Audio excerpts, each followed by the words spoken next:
प्रिय मित्रों, माघ मास हिंदी महीनों के अनुसार 11वां मास, माघ मास 11वां मास है और यह मास भगवान जगत के पालनहार भगवान विष्णु को समर्पित है। उसमें भी माघ मास की अमावस्या को मौनी अमावस्या के रूप में जानते हैं। यह अमावस्या स्नान दान और पुण्य की अमावस्या है।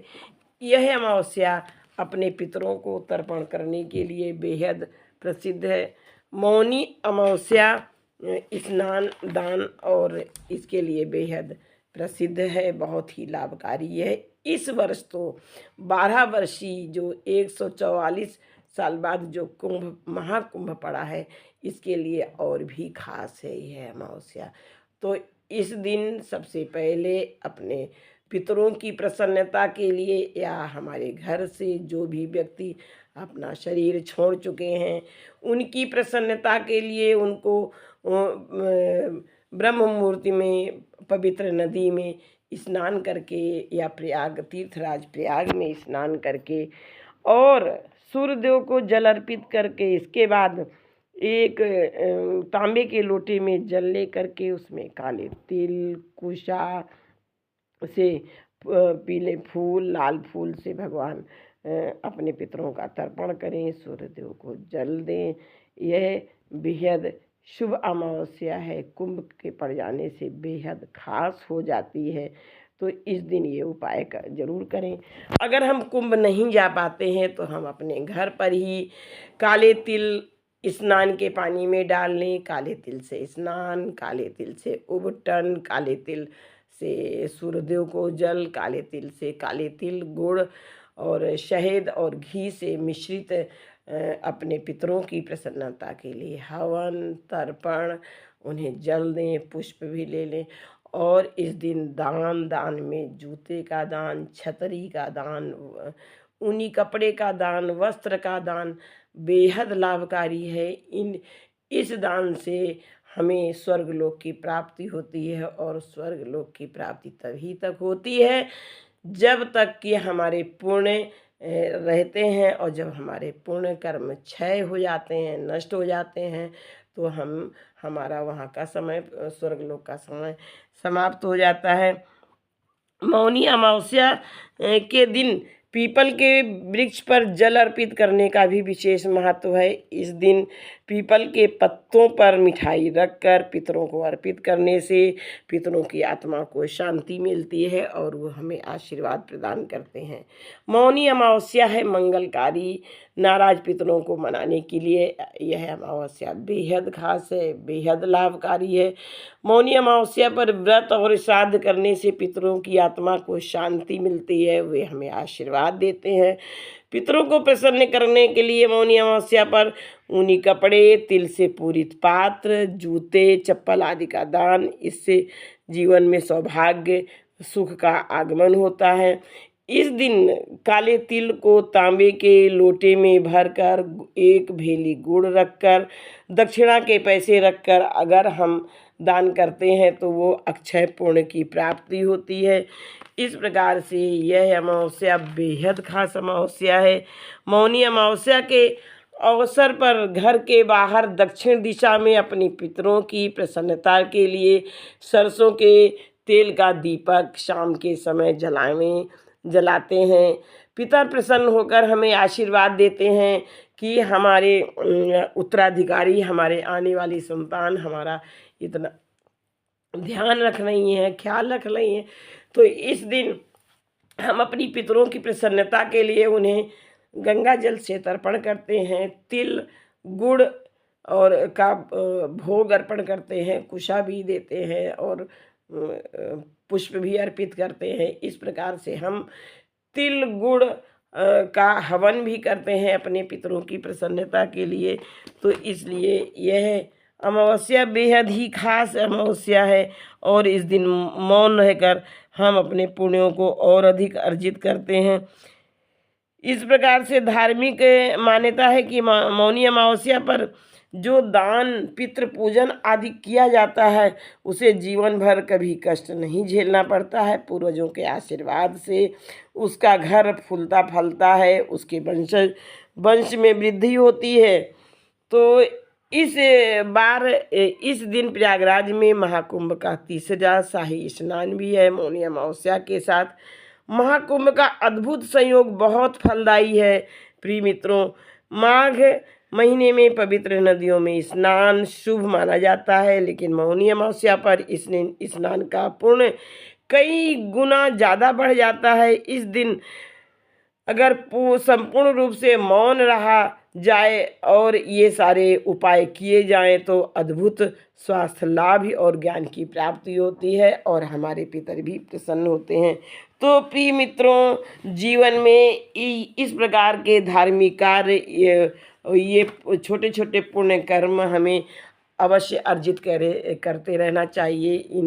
इनकी हमें अनदेखी नहीं करना चाहिए, क्योंकि ये छोटे छोटे, अगर हमारी कुंडली में कोई दोष है, कुंडली के सारे सभी दोष, ग्रह दोष, सभी दोष, काल्प सर्पयोग दोष, छोटे मोटे सभी दोष सब इस प्रकार की छोटी छोटी उपायों के करने से, छोटे छोटे दान से, स्नान करने से, तर्पण करने से सब कुंडली के दोष जो है ख़त्म हो जाते हैं, नष्ट हो जाते हैं। और इस प्रकार के से यह अमावस्या पर हमें 5 वृक्षों पर जल अवश्य दें, उन्हें जल में मीठा जल डाल के दें, उनके ऊपर कुमकुम रोली चढ़ाएं और पुष्प भी अर्पित करें। तो ये सबसे पहले तो हमें पीपल के जड़ में इस दिन जो है दिया भी जलाना चाहिए और हमें उस सिंचित भी करना चाहिए, उसमें गुड़ डाल लें। पीपल है और तुलसी पर भी हमें जल देना चाहिए। बेल के वृक्ष पर भी हमें इस दिन जल देना चाहिए। आंवले के वृक्ष पर भी जल देना चाहिए और शमी के वृक्ष पर भी जल देना चाहिए। तो शमी का वृक्ष बेहद लाभकारी। शमी के वृक्ष से हम अपने 3 देवताओं को प्रसन्न करते हैं और साथ में प्रथम पूज्य गणेश जी को प्रसन्न करते हैं, भगवान शिव को प्रसन्न करते हैं। पूरा शिव परिवार बेहद मुदित होता है इस जो है शमी के वृक्ष पर हम जल अर्पित करते हैं। अगर शाम को दिया जलाते हैं, शाम के समय में अगर हो सके तो हम जो है सरसों के तेल के ये 5 दिए जलाएं, पीपल पर दिया जलाएं, शमी के वृक्ष पर दिया जलाएं, तुलसी के पेड़ के पास दिया जलाएं, शमी के पेड़ के पास दिया जलाएं और बेल के पत्र के पास दिया जलाएं, बरगद के पेड़ के पास दिया जलाएं। तो इस प्रकार से ये शुभ कर्म हमें करते रहना चाहिए। ये छोटे छोटे चीज़ें, छोटे छोटे पुण्य, छोटे छोटे शुभ कर्म हमारे लिए बहुत एक बड़ा फलदायी हो जाते हैं, बहुत ज़्यादा। तो इस बार मौनी अमावस्या पर बहुत ही बेहद खास शुभ संयोग भी हैं। तो इस मौनी अमावस्या पर हम अपने पितरों की प्रसन्नता के लिए, हम अपने पुण्यों में बढ़ोतरी करने के लिए हमें ऊनी वस्त्रों का दान अवश्य करना चाहिए और इसके साथ ही हमें जूते, चप्पल, छाता इत्यादि चीज़ों का भी दान करना चाहिए। इससे हमारे पुण्यों में बढ़ोतरी भी होती है और हमारे पितर भी प्रसन्न होते हैं और हमें आशीर्वाद देते हैं और इससे हमारे कुंडली में जो भी हमारे ग्रह दोष होते हैं वह सब समाप्त हो जाते हैं। इस प्रकार से यह बेहद खास है और इन सब उपायों के अतिरिक्त हमें श्रीमद् भगवद गीता के 7वें अध्याय का पाठ अवश्य करना चाहिए। 7वें अध्याय के कुछ श्लोक इस प्रकार से है जो कि मैं अभी आपके सामने इस मौनी अमावस्या पर जो है कर रही हूँ, बताती हूँ कि भगवान श्री कृष्ण कहते हैं कि हे अर्जुन, अनन्य प्रेम से मुझ में आसक्त चित्त तथा अनन्य भाव से मेरे परायण होकर योग में लगा हुआ तू जिस प्रकार से संपूर्ण विभूति, बल, ऐश्वर्य आदि गुणों से युक्त सबके आत्मरूप मुझको संशय रहित जानेगा, उसको सुन।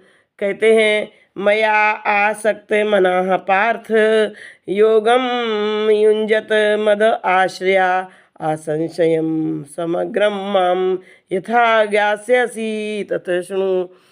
ज्ञानं ते अहं सविज्ञानम् इदं वक्ष्यामि अशेषतः यत् ज्ञात्वा नेह भूयोऽन्य ज्ञातव्यवशिष्यते। भगवान श्री कृष्ण कहते हैं कि हे अर्जुन, मुझसे भिन्न दूसरा कोई भी परम कल्याण इसमें नहीं है।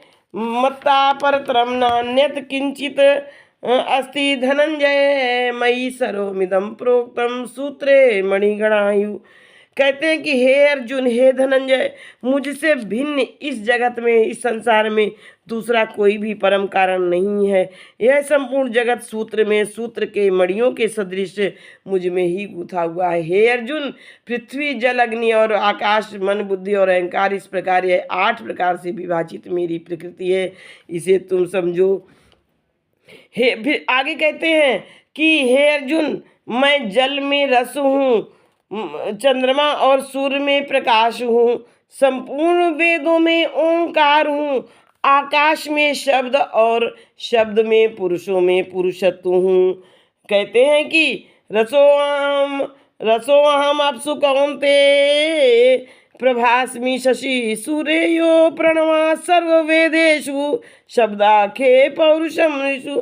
इसके फिर भगवान श्री कृष्ण अर्जुन से कहते हैं कि हे अर्जुन, तुम संपूर्ण भूतों का सनातन बीज मुझको ही जानो, क्योंकि मैं बुद्धिमानों की बुद्धि और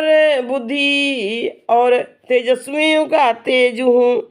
इसके बाद कहते हैं कि हे अर्जुन, मैं बलशाली व्यक्तियों का बल और कामनाओं से रहित बल अर्थात सामर्थ्य हूँ और सब